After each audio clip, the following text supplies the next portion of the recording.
Tolkien fans are ecstatic. And why shouldn't they be, when Amazon keeps pleasing them with spicy updates about the upcoming Lord of the Rings TV series? And today, we're going to reveal the new faces of the creative team involved, as well as the 3 most promising theories regarding the plot itself and even the show's ending. Hi there, I'm Peter, and you're watching Ossa'm Movies. And today, we're going on an adventure! Update number 1, the Fellowship of Creatives. You've probably heard that the main showrunners will be J.D. Payne and Patrick McKay. These guys have been working together ever since meeting on their high school debate team more than 2 decades ago. They've done lots of projects together, including Star Trek Beyond and Disney's upcoming Jungle Cruise film. But Amazon has only just revealed the name of the director who will join writers Payne and McKay for at least the first 2 episodes. And it's Peter Jackson? No, sorry, that's not true. I'm messing with you. The previous Lord of the Rings director has confirmed that he will not be involved in the new show.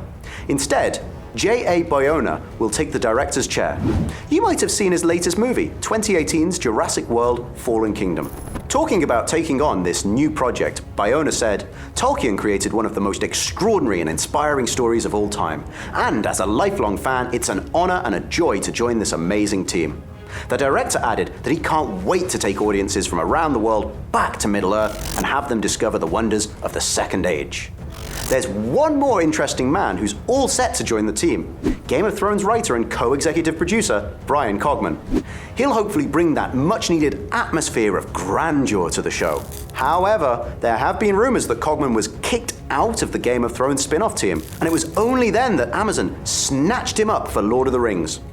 Hopefully, they won't regret that decision in the long run.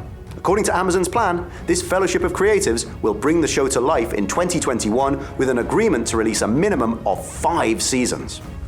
Update number 2, the same motherland. Some more great news for the fans. It looks like Amazon will be following in Jackson's footsteps and also use New Zealand as the backdrop for their Middle-earth epic. The New Zealand Herald claims that a huge portion of the new show will be filmed there.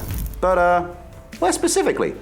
Auckland and Queenstown were mentioned as possible spots. And what's more, part of the team has already been working there on pre-production at Auckland Film Studios for about a year now. It makes sense to spend so much time in preparation before diving into production, considering the sky-high budget and big plans for a prequel.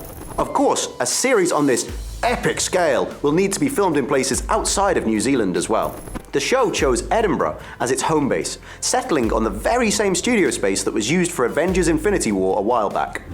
This is a big hint, and the reason behind why the media has started mentioning that the show will have a minimum of 5 seasons, as the studio space has been leased for 5 years. The filming itself will start at the beginning of August this year, so the showrunners will surely have to announce the cast pretty soon. Subscribe to our channel and make sure that you'll be the first to find out on any updates about the show. The first story prediction.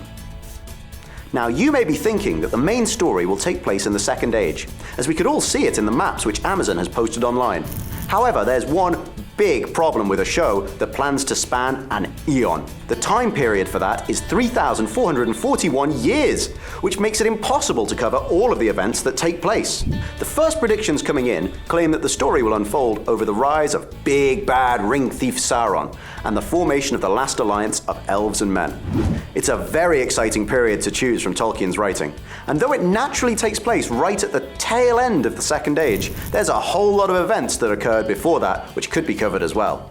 But this choice of time period would likely mean that we'd miss out on the characters that we've already grown to know and love from the original trilogy, most of whom were born in the Third Age.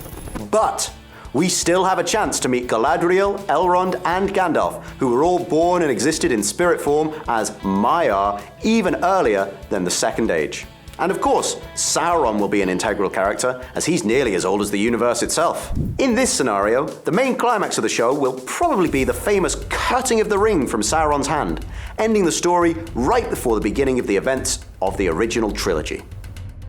Our second storyline prediction. Now let's discuss the latest map released by Amazon. We don't see the Dark Lord Sauron's primary stronghold yet, which probably means that the events of the story could take place during the early stages of the construction of Barad-dûr, before the Rings of Power were created.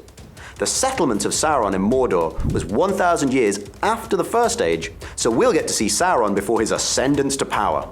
The main climax in this particular scenario would be the moment the Rings of Power were created. This might be really epic, as it's one of the most significant events in the history of Middle-earth. Subscribers to this theory claim that it's the most likely option, as there's no way that the show would be able to properly cover the entire time period from when Sauron started the reconstruction of devastated areas of Middle-earth all the way until the destruction of Numenor. Fans insist that even with the greatest team in the world and a seemingly unlimited budget, it's still way too much content to cover. The third storyline prediction. Yet another fan theory claims that the show could actually tell the tragic story of Numenor and its aforementioned destruction following the dramatic downfall of this kingdom and its inhabitants. As a recap, Sauron corrupted the island of seafaring men to invade the forbidden shores of the world's far west. A god named Uru got all, pissed off and caused the grand change of the world, the flat earth transforming into a globe, and the undying lands removed from this physical plane forever. The result for Numenor was cataclysmic as the great island sank beneath the ocean. In this scenario, there's room for the series to build up characters such as Ar-Pharazôn and Elendil, as well as other Númenóreans who were brave enough to try and defy Sauron and help establish the kingdoms of Arnor and Gondor in Middle-earth. So what are your predictions considering the main plot of this epic new series? What era of Middle-earth's history would you like to see brought to our golden age of television? Share with us in the comments below. Thanks for watching, or should I say, Guren Ninyatha Nilu Nia Govinatham. Boy win! See you next time on Awesome Movies.